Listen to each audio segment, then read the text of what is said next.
Mas gostaria que o senhor falasse sobre essa relação de arminianismo e as raízes assembleianas.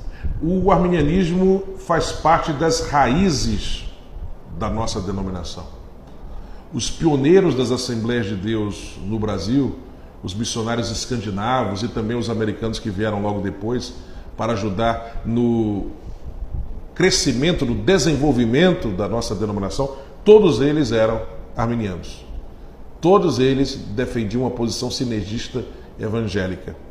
Inclusive, a primeira vez que surge na Assembleia de Deus do Brasil gente defendendo uma posição calvinista, uma posição monergista a respeito da mecânica da salvação, é na década de 30, no início da década de 30. E quando isso acontece, a reação dos líderes da Assembleia de Deus na época é forte.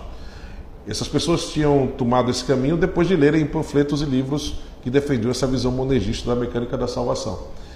E entre aqueles que rebatem estão claramente os missionários, inclusive um deles, Niels Cassberg. Ele chega a escrever 3 artigos em sequência no jornal Mensageiro da Paz, batendo forte no posicionamento monergista, no posicionamento calvinista desses crentes. Esses obreiros, inclusive, são excluídos da Assembleia de Deus. Depois de um tempo, todos eles voltam, exceto um, que acaba fundando uma denominação que existe até hoje lá no norte e nordeste do Brasil, e que segue essa linha monergista, né? Mas veja, quando isso surgiu, foi de cara rechaçado pelos líderes, pelos pioneiros da Assembleia de Deus do Brasil. Outra coisa, nós temos os escritos também dos teólogos assembleanos durante esses anos todos, sempre rebatendo a visão calvinista da salvação. Nós temos também o próprio missionário Lawrence Olson, numa célebre lição de Escola Dominical em 1971, em que o tema era soteriologia, e ele, na lição do primeiro domingo, ele faz uma diferenciação entre calvinismo, arminianismo e luteranismo, o que é interessante porque pouca gente menciona o luteranismo, que é uma outra vertente protestante da mecânica da salvação. Que o senhor falou ainda há pouco. Sim. Aí nesse programa. Exatamente. E quando ele faz a diferenciação, ele diz, olha, quem segue essa linha aqui são os luteranos, as igrejas que seguem a posição calvinista são essas aqui, e as que seguem a visão arminiana são estas outras aqui. E ele arremata ao final, nós, assembleanos, somos arminianos. Somos arminianos. Sempre fomos. É verdade que durante algum tempo você encontra alguns expositores assembleanos que afirmavam, eu não sou calvinista nem arminiano, eu sou bíblico. Sendo que quando você vai ver a divergência que esses irmãos tinham em relação ao arminianismo, por favor, explique o que é que você não concorda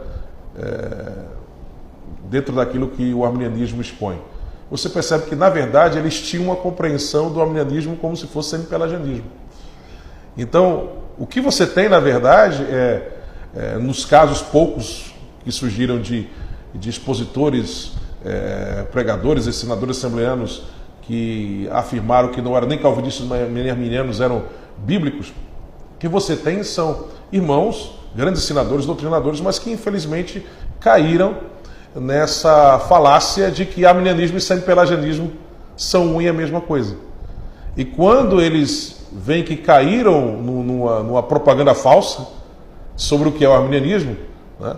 E essa propaganda falsa com certeza veio com a leitura de obras teológicas que divulgam essa face, eles então conheceram, poxa, alguns deles com quem eu tive contato, um deles eu não tive nem a possibilidade de conversar com ele sobre esse assunto porque ele acabou falecendo, mas um deles, amigo meu, depois ele mudou a posição, puxa, eu tinha essa visão equivocada, enfim. Quando você vê o que é o arminianismo, sabe o que é o arminianismo, então não tem como você pensar de forma diferente.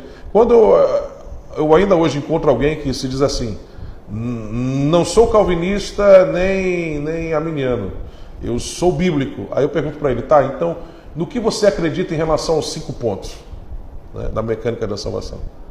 Aí quando ele coloca a sua posição, eu digo, bem-vindo ao arminianismo. Porque geralmente são pessoas que têm uma compreensão equivocada sobre o arminianismo, que confundem o arminianismo com o semi-pelagianismo.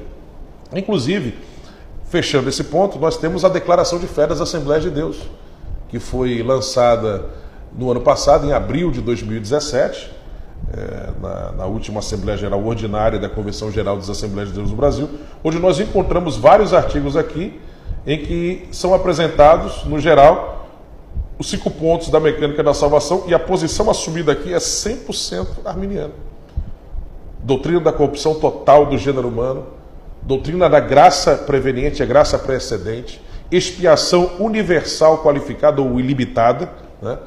A eleição e a predestinação, como nós entendemos à luz da Bíblia, a eleição é condicional, a predestinação diz respeito ao propósito de Deus para os salvos, e a segurança da salvação, que é possível sim perder a salvação. A Bíblia fala sobre isso. Agora, claro, como eu já disse, a gente não perde salvação rapidamente por qualquer coisa, né? Mas é possível perder sim a salvação. Tudo isso está consolidado, cristalizado aqui na declaração de fé das Assembleias de Deus. Isso é aquilo em que nós cremos. A Assembleia de Deus é uma denominação arminiana, sempre foi e continua sendo. Bem, nós teríamos muita coisa ainda para conversar. O assunto com certeza renderia 1, 2 ou 3 ou mais programas, mas nós chegamos ao final do nosso Teologia em Foco. Espero que nós voltemos outras vezes para conversar sobre